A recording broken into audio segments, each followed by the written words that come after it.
Salut les amis, j'espère que vous allez bien. Ici c'est Virginie et je vous souhaite à tous la bienvenue sur Just Essential. Le thème de ma vidéo va nous plonger dans l'histoire complexe d'un personnage qui a marqué les esprits, Gordon Walker. Chasseur de créatures surnaturelles et obsédé par les vampires, Gordon représente la frontière entre le bien et le mal dans le monde des chasseurs. Alors c'est parti et découvrons ensemble Gordon Walker dans l'univers.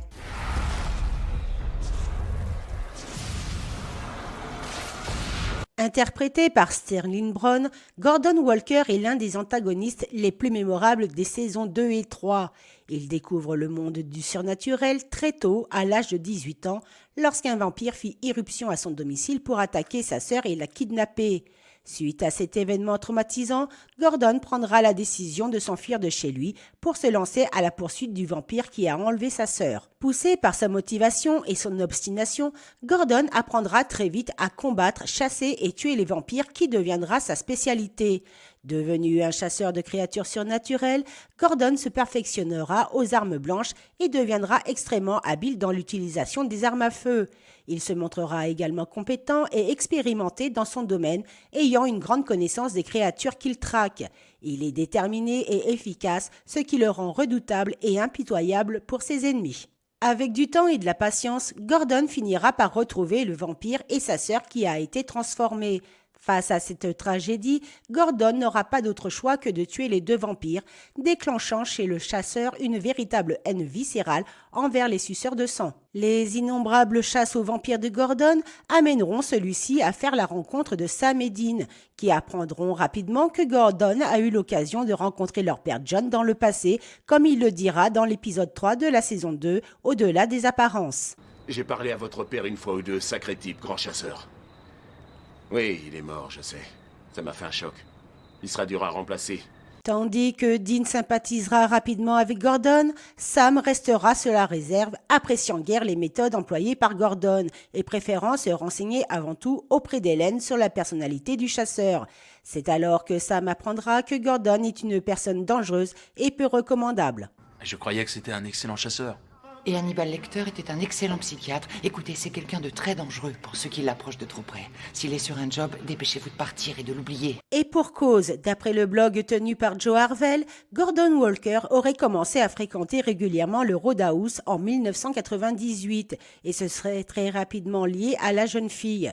Dès lors, en 2001, Gordon emmènera Joe, âgé de 16 ans, à la chasse à l'insu de sa mère, se servant de l'adolescente comme appât pour attirer une créature surnaturelle mettant la vie de Joe en péril. Suite à cet événement, Hélène interdira Gordon de s'approcher de sa fille. Malgré que Gordon soit un excellent chasseur, il est surtout connu pour sa brutalité et son intense agressivité, plutôt que par sa compassion et sa pitié, n'hésitant pas à franchir les lignes morales pour atteindre ses objectifs. Gordon a une vision du monde bien arrêtée, considérant que toutes les créatures surnaturelles sont des ennemis à abattre sans exception, n'hésitant pas à tuer de sang-froid et sans aucun remords.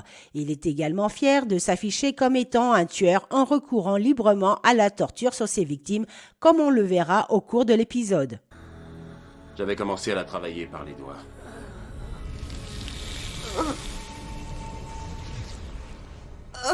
Alors que la série se poursuit, Gordon apprendra par une source du Roadhouse que Sam possède des pouvoirs psychiques. Cette nouvelle information poussera la méfiance et la paranoïa de Gordon à son paroxysme, le rendant instable et imprévisible. C'est alors que Gordon se mettra en tête de tuer Sam, qui deviendra son nouvel objectif. Gordon, obsédé, traquera Sam, persuadé que celui-ci va devenir un soldat démoniaque impliqué dans une guerre à venir. Persuadé que Sam représente une menace potentielle, Gordon n'hésitera pas à employer tous les moyens, comme on pourra le voir dans la saison 2, épisode 10, intitulé Track. Couchez-vous! Qu'est-ce qui se passe? Restez couchés! Malgré la tentative de Dean pour empêcher Gordon de tuer son frère, il se fera maîtriser rapidement par Gordon qui est passé maître au combat au corps à corps.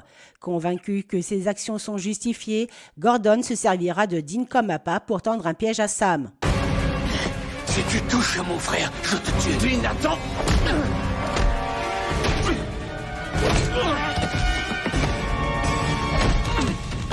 Imaginant que son rôle est celui d'un purificateur du monde, Gordon affrontera Sam dans un combat avant de se faire arrêter par la police et envoyer en prison. Cet épisode mettra en évidence la détermination et la dangerosité de Gordon qui fera preuve d'une intelligence et d'une malignité remarquables.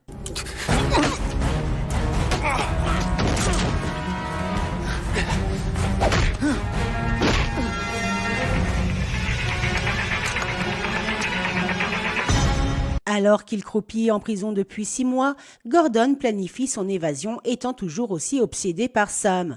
Il arrivera même à convaincre certains de ses amis chasseurs que Sam est une menace grandissante qu'il faut éliminer à tout prix, comme on pourra le voir dans l'épisode 3 de la saison 3 intitulé Baraka. Cet épisode fera ressortir la force de persuasion et le côté manipulateur de Gordon. Il faut vite me faire sortir d'ici. Parce que, comme je te l'ai déjà dit, Sam Winchester doit mourir. Alors qu'il s'est échappé de prison, Gordon reprend sa traque contre les frères Winchester, persuadé cette fois-ci que Sam est devenu l'antéchrist. Après avoir contraint Bella Talbot à révéler des informations sur Sam et Dean, Gordon reprendra sa croisade personnelle et finira par retrouver leurs traces. J'aimerais savoir pourquoi vous voulez les trouver. Sam Winchester est l'antéchrist. J'en ai entendu parler moi aussi. C'est vrai ? Par un ami d'enfance, ce cher Père Noël. Dans un second temps, alors que Sam et Dean enquêtent sur une affaire de vampire, ils se feront attaquer par Gordon et son acolyte. Mais la situation se dégradera rapidement pour Gordon qui se fera agresser et séquestrer par un vampire. Le comble de cette mésaventure montera d'un cran lorsque Gordon se fera infecter et deviendra ce qu'il a haï et traqué toute sa vie, c'est-à-dire un vampire. Non. Non. Cette transformation aura à l'évidence des répercussions sur Gordon, lui conférant des compétences accrues telles qu'une super force et une super vitesse, mais également des sens plus développés comme l'odorat, l'ouïe et la vue, mais aussi une super agilité. Il deviendra également invulnérable aux armes basiques.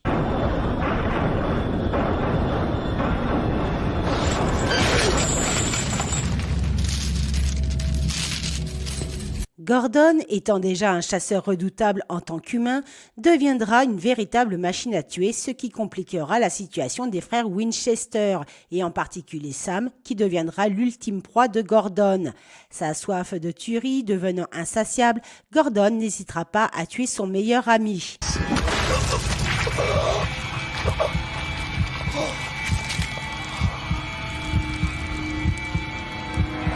C'est alors que Sam et Dean devront prendre des mesures radicales pour arrêter Gordon qui est devenu incontrôlable. Les frères Winchester se lanceront dans une bataille finale contre Gordon dont la fatalité sera la mise à mort de Gordon par la main même de Sam.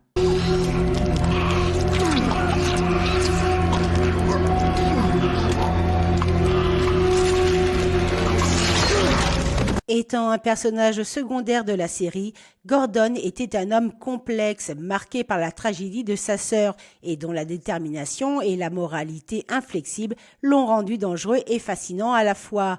Sa présence dans la série souligne les dilemmes moraux que peuvent rencontrer les chasseurs et les conséquences désastreuses que la vengeance peut entraîner si on la laisse dominer sa vie. Et voilà les amis, cette vidéo touche bientôt à sa fin et je vous remercie de l'avoir regardée jusqu'au bout. Je tenais aussi à vous dire merci de votre fidélité car vous êtes de plus en plus nombreux à découvrir mes contenus. Alors si ce n'est pas déjà fait, pensez à vous abonner et à activer la cloche de notification. En attendant, moi je vous dis bye.